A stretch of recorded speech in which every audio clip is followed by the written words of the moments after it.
Men Samarqand viloyati Urgut tumanidan keldim. Shu miyoma bezovta qilardim. Men 5 yil, 6 yillar bo'ldi. Qayerga borsam faqat matkan olib tashlaymiz derdi-da. Men lekin qarshilik qildim, yuraverdim. Lekin Instagramda ko'rib qoldim. Bu doktorda gaplashdim. Matkan saqlab qolsa bo'lar ekan. Shu keldim shu yerga. Lekin qo'rquv bor. Og'riq kuchli. Bunaqa meni sursa bo'lgan vaqtim juda laxta qon tushadi, katta. Og'riq kuchli bo'ladi. Miyoma necha yil bo'ldi aniqlangan edi? Ha, 5 yil, 6 yil bo'ldi. Xo'p, o'sha laxta qon 5 yil, 6 yil oldin. Buncha yo'q edi, endi kuchayib ketyapti-da. Qanchadan beri kuchaydi? Shu 2 yillar bo'ldi. 2 yildan beri doktorga bordingizmi? Boryapman, Samarqandga borib, "O'sha olib tashlaymiz" deydi. Men juda taslim bo'ldim, olib tashlasammi dedim, yo'q, keyin ko'rib qolib, nima bo'lsa bo'ldi deb, bundan keldim-da. Lecheniya olganmisiz? Yo'q, o'stirib beradi degancha, umuman hech qanday lecheniya olmaganman. Даже og'riq bo'lsa ham tabletka ham ichmardim. Og'riq qachondan boshlangan? Og'riq mana shu ministrda bo'lgan vaqtda juda kuchli bo'ladi, qorinni ko'tarilmay qolasiz-da. Lekin dori ichmayman. Anaqa davomida menstruatsiya bo'lmaganingizda og'riq? Yo'q, uncha bo'lmaydi lekin. Uncha bilinmaydi. Qorin qismi og'riydi ko'proq. Ha, bel, qorin qismi og'riydi. Men operatsiyadan keyin bilamiz-da, lekin qo'rquv bor. Nima kutyapsiz? Keyin kelajakda qanaqa natija kutyapsiz? Tug'ishim kerak bitta. Niyat bor. Nechta bolangiz bor? 2 ta qizcham bor. O'g'lingiz bor? Ha, kichkina qizim 8-sinf. Shu miyoma borligi uchun homiladorlik bo'lmayapti. 15 yil bo'ldi. Nasib bo'lsa endi operatsiyadan keyin shuni kutyapman, mo'jiza. Rejamizdagi ikkinchi amaliyot bundan bitta oldi. 27 yoshli qizimizni embolizatsiya qilgan edik. Endi navbat xuddi shu. Bular ham samarqandlik ekanlar.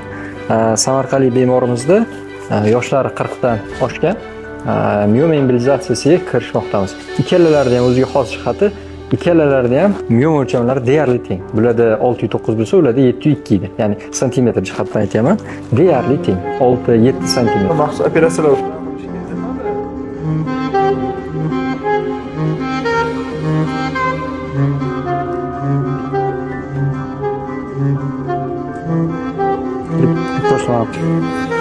ko'rib turganingizdek, bu soch tolasi qaliniga keladigan maxsus simlar.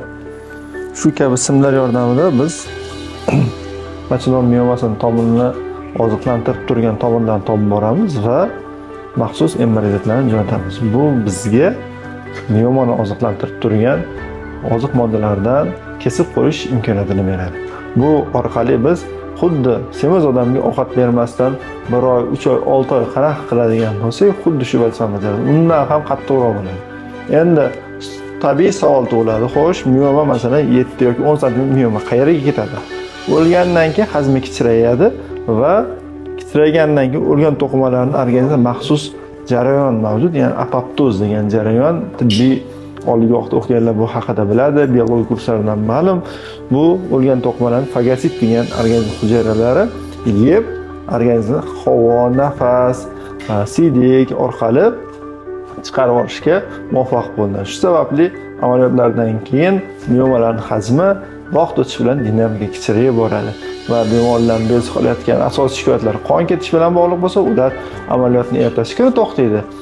Hajm bilan bog'liq, masalan, tez siyish, qorang ottaligi kabi shikoyatlar bo'ladigan bo'lsa, vaqt o'tishi bilan 3 oy, 6 oyda taxminan 60% ga hajm kichrayishi bilan bog'liq ravishda miyomalar shikoyatlari kamayib boradi. Shu sababli sizda tugunli miyomalar yoki adenomiyozdan aziyat chekayotgan bo'lsangiz, bachadonligingizni oldirib tashlashga shoshilmang. Bizni kuzatishda davom eting.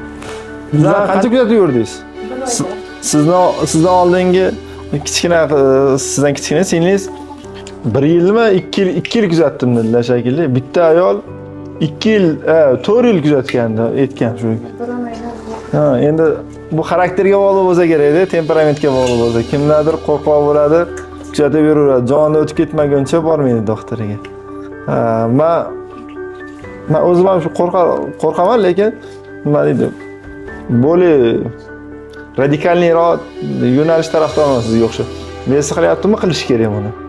Ya'ni ishonch uyg'otadimi, yo'qmi baholash kerak. Sirasi ko'rgandan shunaqa qilar ekan yugurib quvorish kerak emas, lekin agar ishonchli bo'ladigan bo'lsa, tezroq radikalroq tezroq hal qiladigan qaror qabul qilishga sizga o'xshaydi. internet aldaydi dedi. Internet allaydi opa, rostdan allaydi. O'shaning uchun internetdan tashqari ham masalan shu mutaxassis haqida boshqalarni davolanganlarni faqat miyoma davolamaymiz, boshqa narsalarni davolaymiz. Shulardan ma'lumot yig'ish kerak edi. Men gaplashganda ham masalan gap so'zdan ham bilinsa kerak. Razmer kichkina sizniki dedi. 130 million bilan chiqib ketganlar bor deyapti. 13-14 santimetrlar kelyapti, qabul qilmaydilar dedi. Iltimos qilib keladi dedi. Qilavergan. Yo'q, keyin mayli 10% beraman dedi menga. 10% 80 milliondan. Sizga qilayotgan yordamim shu opa sharoitingizni tushundim dedi. Keyin siz chiqib qoldingiz. Men o'sha aytaman-da, ko'p men kritika qilmayman uni. Baribir yaxshimi yomonmi, baribir shu metod haqida siz ma'lumot topishingizga yordam berganda u pul sarflaydi, unga ham kichkina pul ketmaydi. Reklamaga biz ham sarflaymiz. Yuboramiz. Shu sababli masalan odamlar bilsa sizga o'xshab keyin 100 millionni eshitganda hamma imkoniyati bo'lmaydi-ku. Imkoniyati borlar qildirsa mayli, imkoniyati yo'qlar masalan bizga kelib qildirsa ham undan sifatli bo'lsa bo'ladi, kam bo'lmaydi. Hamma aytyapti, qaynonam aytmasdan oldirib tasha deyapti. 100 million bo'lsa oldirib tashagan yaxshi javob. Odamlar imkoniyati borlar bor-da, o'shalarga qo'yadi. Qolganlar masalan sizga o'xshab qidiradi. Endi masalan 100 million yo'q bo'lsa, keyin yana arzonroq yo'qmikan, faqat shu qilarmikan deb qidirishadi-da. Hosil bo'lib chiqib ketdim, lekin yig'lab chiqib ketdim. Baribir matkan boldir ekanman. Yana izlanaverdim, chiqib qoldim. Yaxshi joyi ham shu-da, masalan bizlarnikini ko'rsa 30 million desa avtomatik rozi bo'lib qo'yaveradi. 50 million deb sizniki. Yo'q. Ha, yo'q. Ana shuni ko'rib. 50 millionlik aksiya deganimiz masalan 50 million pul ajratdik biz, miyomasi borlar uchun 50 millionlik operatsiyani masalan ikkita bemorga 50% skitkasi bilan qildik. Masalan, necha so'm chiqsa, masalan, amaliyot puli chiqdi, 22 million chiqdi. 12 million, 15 millionni to'lab beradigan bo'ldik. Masalan, 30 million bo'lsa 15 millionni to'ladik. Bitta kasalga farqi yo'q, 100% tekinga qilib berdik. Yana bir baxtli ayolimizni bachadonlarni saqlashga yordam berdik. Aynan mana shu kabi zamonaviy texnologiyalar rivojlanar ekan, ayollarda yoki umuman bemorlarni dardlariga og'riqlarsiz shifo ulashish imkoniyati ochilaveradi. Aynan shu holatda hech qanday chandiqlarsiz, hech qayerni kesmasdan bir donagina simimizni, ya'ni demak kateterimiz orqali borib, kasallikni demak radikal shaklda yechim topyapmiz. Shunday ekan, zamon bilan birgalikda bo'ling. Zamonaviy davolash usullaridan doimiy boxabar bo'lib turing. Agar kimdadir shunaqa og'ir kasalliklar bo'lsa, albatta demak ikkinchi mutaxassisni fikri deyiladi. Ginekolog yoki intervension radiolog, bizdagi xirurglardan albatta konsultatsiyalarni olib ko'ring va yakuniy xulosani o'zingiz chiqarasiz. Kimga murojaat qilishni bilasiz.